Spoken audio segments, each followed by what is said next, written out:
So rukkie terug lei ons hekklokkie Vrydag, of dit was 'n Vrydag aand gewees.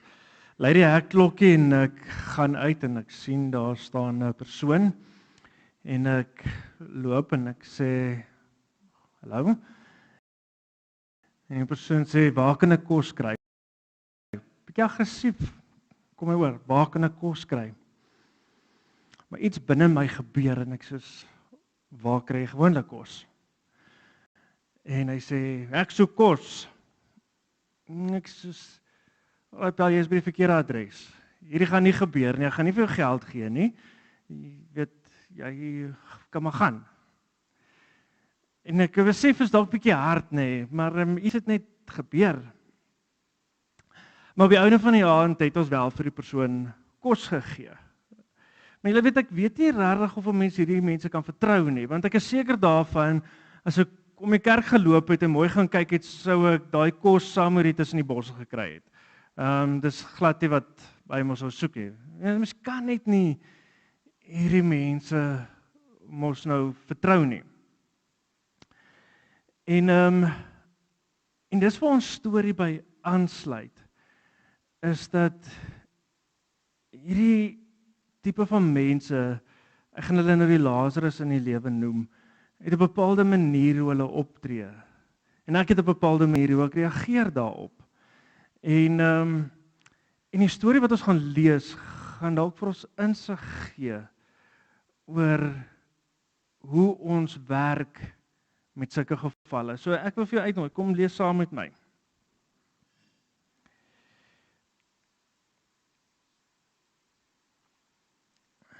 Lukas 16. Is 'n langerige gelykenis, maar ons gaan hom rustig deurlees. Die ryk man en Lazarus, Lukas 16 vers 19 en tot aan die einde daarvan. So Jesus vertel hierdie gelykenis. Hy sê daar was 'n ryk man wat duur en deftige klere gedra het en elke dag feestelik en weelderig geleef het. En daar was 'n arme man met die naam Lazarus wat by die deur van die ryk man gelê het in die hoop dat hy van die oorskiet van die ryk man se tafel sou te ete kry. Hy was oortrek van die sweer en selfs die honde het daaraan kom lek. Toe die arme man tot te sterwe kom, is hy deur die engele weggedra na die ereplek langs Abraham. Die ryk man het ook gesterf en is begrawe. Toe hy in die doderyk in pyn verkeer, kyk hy op en sien vir Abraham daar in die verte en vir Lazarus langs hom en hy roep: Vader Abraham, omferm oor my. Stuur tog vir Lazarus dat hy net die punt van sy vinger in water steek en my tong afkoel, want ek ly verskriklik in hierdie vuur. Maar Abraham sê: My kind, onthou dat jy in jou lewenstyd altyd die goeie gekry het en Lazarus die slegte. Nou gaan dit hier goed met hom, maar jy word gepynig. En buitendien is daar 'n groot kloof tussen ons en julle, sodat die wat hiervandaan wil oorgaan na julle toe nie kan nie, en die wat daar is ook nie na ons toe kan oorkom nie. Toe sê hy: Ek smeek u dan, Vader, stuur hom tog na my pa se huis toe. Ek het nog 5 broers. Laat hulle dringend gaan waarsku sodat hulle nie ook in hierdie plek van pyniging beland nie. Maar Abraham sê: Hulle het die woorde van Moses en die profete. Laat hulle daarna luister. Hy antwoord egter: Nee, Vader Abraham, maar as iemand uit die dood na hulle toe gaan, sal hulle bekeer. Maar hy sê vir hom: As hulle na Moses en die profete nie luister nie, sal hulle nie oortuig word nie, al sou iemand uit die dood uit opstaan.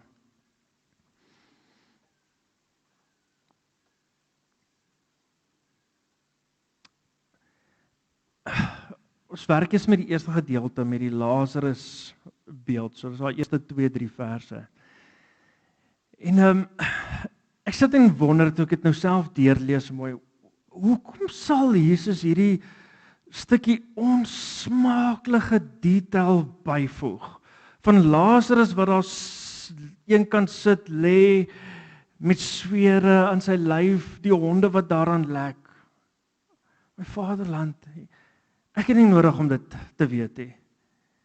Ek byvoorbeeld soos weet mense die met diabetes, dis 'n werklikheid. Maar ek hoef nie te weet dat die ekstreemfase daarvan na gangrene kan lei en amputasies en die goeters. Ek hoef mos nou nie dit te weet nie. Ek weet mos nou dit is daar. En ek weet daar's armoede in hierdie land. En ons hoef nie ver te kyk om dit te kan sien nie, maar moet ek nou hoor en sien van die aakligheid wat daarmee saamgaan? So moes Jesus nou hierdie stukkie daar bysit. Ek meen ons is almal bewus daarvan dat ek meen daar is mense wat swaar kry. Maar mense soos Lazarus,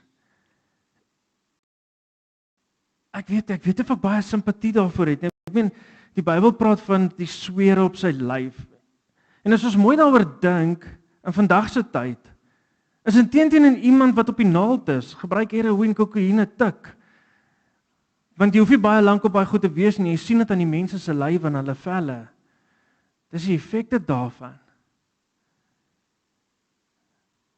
So ek weet nie, hierdie Lazarus van die lewe, daar waar hy lê, ek meen die honde lek aan hom. En as hy nou nog net vir hom 'n ordentlike werk wil gaan kry, dan kan hy mos nou dit bekostig om dokter toe te gaan en te kry vir dit. Kan hy mos nou 'n salfie opsit om beter te voel. Ek hoef nie te weet van die goeders. Ek meen ons mense wat dinge doen en verdien mos om in daai situasie te wees. Ek kan nie daarvoor help nie. Ek het nie gesê hulle moet daar gaan sit en so wees nie. Dis nie my bepaling nie. So hoekom moet ek dan nou enigstens iets doen? Hoekom moet ek dan aan die bietjie wat ek het, uit die geld wat ek so hard voor werk, moet ek dan nou gaan help? Dis mos nie reg nie. Ja, daar's ander mense wat ek sal voor help. Ek sal die vrou met die 3 kinders, wie sê 'n ellendige man op haar uitgeloop het en met die sekretaresse weggegaan het en al die geld gevat het. Ek sal hulle help, ek sal daai kinders help. Ek sal die weeskinders help wie se ma en pa in 'n ongeluk tot sterwe gekom het, want hulle is nou alleen. Ek sal hulle gaan help. Maar hoekom moet ek alle maat mens op die straat gaan help wat teen en daas as gevolg van sy eie toedoeninge? Dis die Lazarus van die lewe. Dis 'n bietjie hard nie. Dominee, jy sou verskriklik hard. Jy klink nie soos 'n dominee nie. Wel, ek lyk ook nie soos 'n dominee nie. Baie mense sê vir my, "Maar as jy die dominee?" Glo dit of nie? Ja, ek is. Maar ek kan net nie hierdie ding vertrou dat om al die Lazarus in die lewe te help nie. Ek meen, ek gee vir 'n man nou R20. Wat gaan hy daarmee maak? Teen 'n gom gaan koop om te snyf of die eerste sy fix somewhere gaan kry, poeiertjies om te snyf. Dis teen wat daarmee gaan gebeur. Hy gaan alkohol gaan koop en homself paralytic drink die aand en dan wat gebeur? Môreoggend is hy weer terug by my. Dan soek hy nog. Nee, ek dink nie daar's 'n plek vir die mense wat dit nie verdien nie om gehelp te word nie. Mense wat verdien, yes. Dan is mos daai Lazarus gaan ek uitlos. Die mense wat verdien om in daai posisie te wees. Maar die mense wat dit nie verdien nie, hulle kan mos gehelp word. En dan moet ons kyk van hoekom vertel Jesus hierdie verhaal? Want Lazarus het nie agtergrond in ons storie nie. Ek het nou vir julle 'n klomp Lazarus agtergronde gegee, maar Jesus gee nie hier 'n agtergrond nie. En hoekom doen hy dit nie? Hoekom vertel hy nie vir ons Lazarus se agtergrond nie? Want Jesus stel eenvoudig net nie in die agtergrond belang nie. Hy worry nie daaroor nie. Maak nie vir hom saak nie. Hy doen nie 'n oordeel op daai deel van die lewe nie. Inteendeel, toe ek hierdie goed voorberei, toe sit ek en dink daaraan dat in baie gevalle waar mense na Jesus toe gekom het vir hulp, het hulle verwag dat hy 'n sekere rol moet speel, 'n kant kies, 'n oordeel moet uitspreek. Maar hy laat hom nie daarin intrek nie. Hy vermy dit heeltemal. Vat nou maar die wonderwerk van die verlamde man. Die disippels kom om te sê vir hom, maar wie se sonde is dit? Syne of sy ouers se dat hy verlam is? Die blinde man presies dieselfde. En Jesus laat hom nie daarby intrek, eenvoudig hy gaan net aan. En hy help die persoon. Hy worry nie oor die agtergrond daarvan nie. Dan sleep hulle 'n weduwee voor hom wat 'n vrou wat vir oorspel betrap is. Sleep hulle voor hom en sê, Jesus daar, oordeel dit nou, dis nie reg nie. En wat doen hy? Jesus sê, nou, as julle dan so onskuldig is, gooi die klip. Hy onttrek hom uit daai situasie uit. Dan is daar hierdie daai verhaal waar ek dink dit is mos die twee broers wat die een broer die ander broer iets geskuld het. Nou Jesus toe kom en sê hy moet dit regmaak en vir die ander persoon sê om weer dit te doen, die goed terug te betaal. En dan sê Jesus eenvoudig hierdie woorde, maar ek is nie 'n regter nie, ek is nie 'n arbiter nie. Ek gaan tussen julle kom nie, julle weet wat julle moet doen. So dit lyk net vir my asof Jesus net geen belangstelling het in die agtergrond van mense waar hulle vandaan kom om op die ouene te help nie. So dan begin ek my weer die vraag te vra, so hoekom is ek gepla oor wie en wat doen met dit wat ek gee? As die Lazarus in die lewe dwelmverslaafde is, moet dit my keer om te weer uitreik. Ek dink nie die verhaal gaan net oor geld gee nie.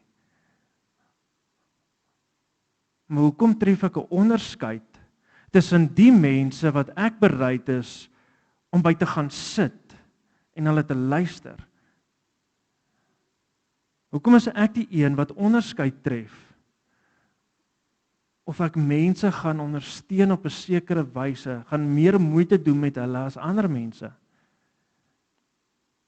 Dis die eerste ding van die 3 dinge wat ons moet leer oor die lewe. Is dat ons wil bepaal wie en wat ons op watter manier gaan help. En Jesus kom en sê dit maak nie eintlik saak nie. Ek worry nie daaroor nie. Ek worry nie oor Lazarus se agtergrond nie. Hy's daar, hy soek nood, hy reik uit vir hulp. Ek meen, wat is Lazarus se naam? Wat is die betekenis daarvan? Wie kan onthou? Kom die wat al deur 'n klomp Bybelstudies deur die jare is. Ek hoor so onderlangs iets sê. God het gehelp. Dis Lazarus se beteken, God het gehelp. Dis hoekom dit is omtrent ek dink die enigste karakter waar Jesus voor 'n naam gee in al die gelykenisse wat hy vertel. Is dit die een wat hy worry nie oor die ryk man se naam nie, maar hy worry oor hierdie persoon wat in ellende sit. Maak nie saak hoekom nie. Hy gee vir hom 'n naam en sê God het gehelp met die verwagting dat ons ook moet help. Dis die eerste ding wat ons moet leer. Daar is nie 'n ding soos verdiende of onverdiende hulp nie. Hulp is hulp, dit kom uit liefde uit. Jesus sê op 'n ander plek, dit wat julle aan die geringstes doen, doen julle aan my. Eenvoudige konsep. Ons moet almal op dieselfde wyse hanteer. As die lyne om te trek nie. En dan draai die gelykenis mos nou wat tipies wat Jesus doen is, hy draai goed op hulle kop, heeltemal anders om as die normale verwagting. Ons het dit met 'n ander gelykenis ook gekry, die wat eerste sal laaste wees, die wat laaste sal eerste wees. Dis nou tipies Jesus wat hy dit doen. So nou gaan ons hier na altyd met afgesterf en dan lei ons af, is die ryk man in die hel en Lazarus is dan nou in die hemel. Dis die afleiding wat ons kan maak. En dis die tweede ding wat ons vir mekaar moet sê vanoggend, is dan bietjie meer oor die dood. Die feit bly staan dat daar 'n hemel en 'n hel is. Ons gaan dit vir mekaar moet erken. Daar's 'n klomp goed wat uitkom Waar die mense sê nee, daar bestaan nie sulke goeters nie. Daar is nie 'n hemel en 'n hel nie, daar's ander goeters. Ek weet nie hoe hulle dit verklaar nie. Maar uit hierdie verhaal uit sê dit vir my baie duidelik, daar is hierdie onderskeid. It's gonna happen. En ek dink nie soseer Jesus probeer sê dat die ryk man noodwendig 'n slegte man was en sulke goeters en dat hy nou hel toe is weens sy dat hy nie dalk vir Lazarus wou help of iets. Ek dink Jesus probeer net hierdie verskil inbring om te wys dat daar hierdie moontlikhede is. En die vraag is, waar is jy op pad heen? En dan is dit belangrik, en ek het al lank met myself geworstel hieroor en dis my opinie, hoor gou dit vanoggend mooi. Hierdie volgende wat ek nou vir julle gaan sê is my opinie. Maar ek kry dit baie, en ons het nou by die kerkraad nog ons daaroor gesels, oor die idee van na die dood en wat gebeur na die dood en al die tipe van goed. En die een ding waarmee ek regtig worstel, is hierdie verhale van mense wat teruggekom het uit die dood uit en dan hierdie verhale kom vertel. As ek hierdie gelykenis van Jesus vat en ek lees hom, sê dit vir my baie pertinent, daar is nie 'n kans nie. Hy sê daar, julle gaan nie teruggaan nie, dit is hoe dit is. Waar julle is waar julle is. En dan is daar nie 'n oorbrugging tussen die twee nie, daar's 'n kloof tussen die twee plekke. So ons kry nie noodwendig 'n baie presiese beeld van hemel en hel, die vuur en die mooi goue spaaie en die goeters nie. Ons kry daai beeld nie. Al wat ons net kry is dat Jesus vertel daar's hierdie twee plekke. Die een is vol pyn en swaar kry, die ander een is sonder dit. So daar's nie vir my hierdie onderskeid van, daar is 'n onderskeid tussen wat hemel en hel is. Daar's hierdie definitiewe ding wat sê, daar is dit. En die vraag op die tafel met ander woorde is, wat ek sommer nou vir jou wil vra is, waar is jy op daai pad? Wat is jou toekoms? Waarheen is jy op pad? So dis die challenge. Dis die tweede ding wat ons moet weet oor die dood, is 'n realiteit. It's gonna happen. Nou of later, maar iewers dan gaan jy daar uitkom. En die vraag is, waar gaan jy jouself bevind? Gaan jy waar die ryk man gesit het, jouself bevind? Met hierdie dors, hierdie pyn, hierdie seer vir ewig? Of gaan jy saam met God wees? Dit is die onderskeid wat getref word. En dan is dit die derde punt wat gemaak word.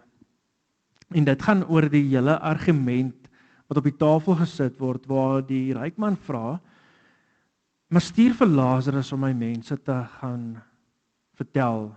En dan sê Abraham, hulle het die Moses, hulle het vir profete, die wette en al die tipe van goed, hulle het dit. Al sou iemand uit die dood uit opstaan, gaan dit die saak maak nie. En ek lees een ou se preek wat hy oor gemaak het, en hierdie is sy eie verhaal, so ek leen 'n bietjie by hom vir oggend. Ek wil net gou sy naam reg kry. Dis 'n David, sodat as jy hom gaan soek, kan julle sien wie hy is. David Smith. Hy's 'n Anglikaanse priester. Ek dink in Australië. En hy skryf die volgende. Hy sê toe hy nou tot bekering gekom het, het hy gaan swat en hy het gaan studeer en hy het gaan leer en hy het homself begrawe in die filosofie wat daar is, in die groot filosowe in. En hy sê toe hy klaar geswat het en alles, het hy hierdie magdom intellektuele kennis.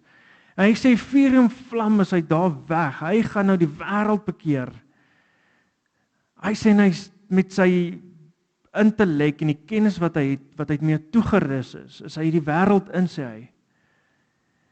Hy sê maar na 'n jaar of wat kom hy agter, hy het nog niemand bekeer nie. En hy vra vir homself af, maar hoekom nie? Hy het dan nou al hierdie perfekte argumente vir die bestaan van God, vir geloof, wat alles doen, en hy sê maar dit gebeur net nie. Hy sê na 'n tydjie dat hy by homself bietjie introspeksie neem en bietjie dink oor hierdie hele besigheid, kom hy op een konklusie af. Hy sê, as mense nie wil oortuig word van iets nie, sal jy hulle nooit oortuig van iets nie. As mense nie wil weet van iets nie, sal jy hulle nooit kan vertel oor enigiets nie. Kom ons vat dit. Ek kan nou hier so staan en ek kan vir julle vertel alles wat ek weet van visvang af, want ek dink ek weet nog ons baie. Maar as jy dit nie wil weet, jy gaan hierdie uitstap en jy het nie 'n klou wat ek vir jou gesê het nie. Want jy wil nie dit weet nie. Jy stel nie daaraan belang nie. Dis nie jou wêreld nie. As ek jou met ander woorde van geloof gaan vertel, en jy wil net niks weet van geloof af nie, gaan jy wegstap en jy gaan niks weet van geloof af nie. So hy kom tot op hierdie punt om te sê, dis wat Abraham hulle hier vir die ou probeer sê. Maak nie saak wat ons doen nie, as mense nie die waarheid wil weet nie, sal hulle nooit die waarheid weet nie. Hy sê, jy kan nou maar doen wat jy wil, jou beste intellek, jou kennis gebruik, jy kan daai Bybel opswat, woord vir woord, dit vir mense oordra. As hulle dit nie wil weet nie, dan wil hulle dit nie weet nie. Klaar, dan sal hulle dit nie weet nie. Daar kan wonderwerke plaasvind, maar as mense nie wil nie, sal hulle nie die wonderwerke beleef en sien as wonderwerke nie. Hy sê, selfs as iemand hier wat ons ken uit die doodheid moet opstaan, sal dit jou nie oortuig as jy nie oortuig wil word nie. Dis die ding waar ons as mense leef. Hy sê dit is 'n menslike eienskap. En dit is seker een van ons grootste swakpunte. As ons nie wil weet nie, wil ons nie weet nie. En dis wat Jesus in die gelykenis vir ons vertel. Daar gaan tye kom wat jy na mense toe gaan en jy gaan vir hulle vertel van hierdie wonderlike geloof en van God en jy's ernstig en jy bedoel alles, jy deel die waarheid en jy stap daar weg en jy weet niks het nou gebeur nie. Moet nie te hard wees op jouself nie. Teenoor wil daai persoon net nie weet nie. Klaar. So dis waar ons sit. Met 3 dinge oor die lewe en die dood. Ons kan nie bepaal vir wie en wat ons wil help op watter manier nie. Enige iemand op hierdie aarde, maak saak van hulle agtergrond nie, is geregverdig op die hulp van ons af. Op jou geld, op jou liefde, op jou omgee, alles. Jou kennis dalk, jou bereidheid om hulle werk te gee, maak saak wat nie. Mense, maak saak wie nie. Wat hulle daarna doen, is mos nou nie vir jou nie. Solank jy uitgereik het. Tweede ding wat ons moet weet is, daar is 'n hemel en 'n hel. Daar is hierdie goed.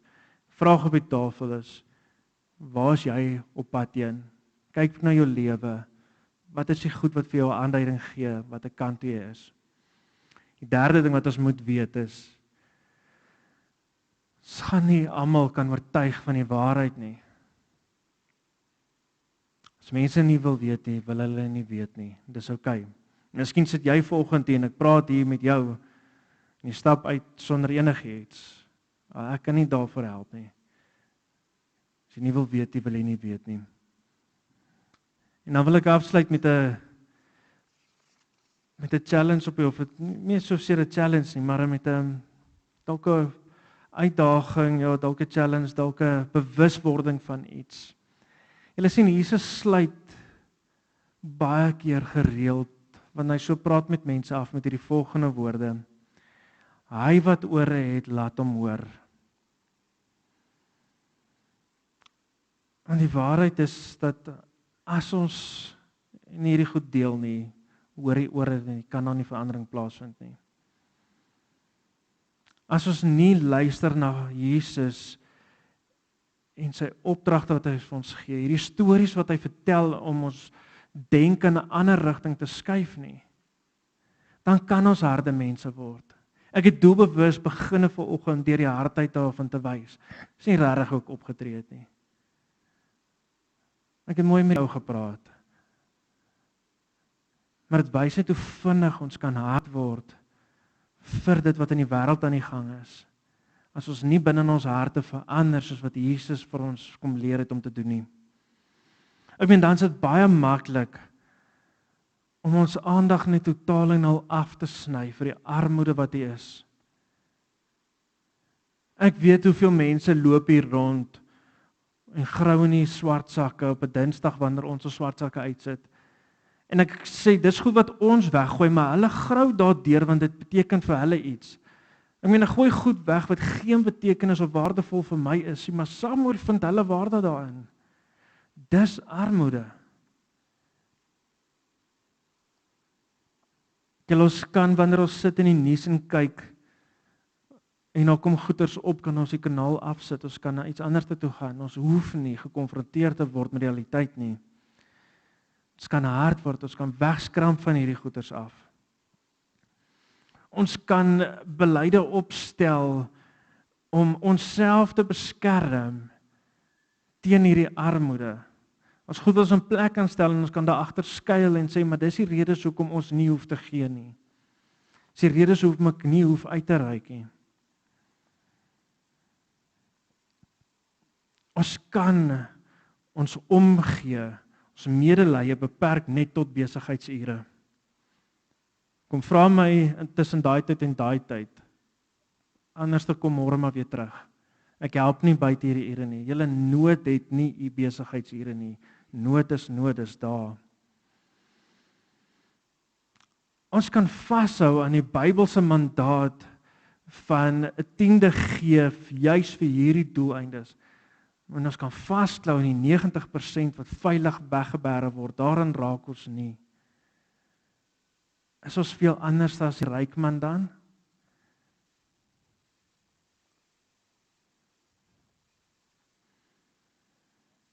Ons kan stewige onderskeid tref tussen die ouens wat dit verdien en die ouens wat dit nie verdien nie. So julle, wat is die waarheid dan? Waarmee los ek julle?